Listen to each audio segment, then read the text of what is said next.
Welcome to our channel. Today we how to install HubSpot on your website, beginner guide step by step clearly. Start by logging into your HubSpot account. From the main dashboard, click on the settings icon located in the upper right corner. In the settings menu, navigate to the website section on the left sidebar. Under website, select pages. Next, look for the tracking code tab and click on it. Here, you will find your unique HubSpot tracking code. Copy the entire tracking code to your clipboard. Now, open the HTML source code of your website. If you're using a content management system, locate the area for adding code, typically found in the header section.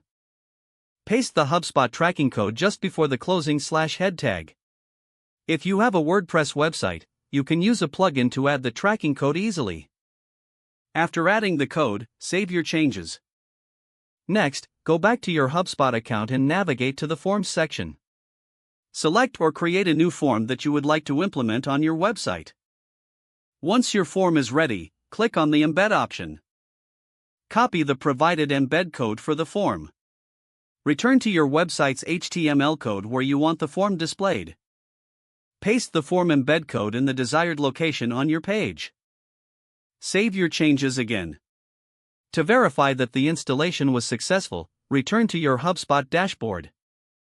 Check the Reports section to see if data is being tracked. Your HubSpot installation on your website is now complete. This setup will allow you to monitor user activity and engagement effectively. You are now ready to utilize HubSpot's powerful marketing tools.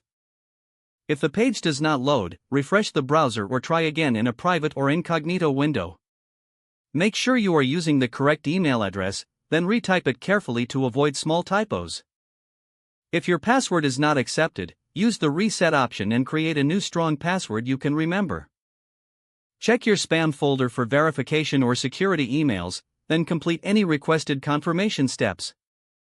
Enable two-factor authentication if available to improve account security and reduce unauthorized access risk. Don't forget to like this video and subscribe to our channel for more step-by-step tech guides.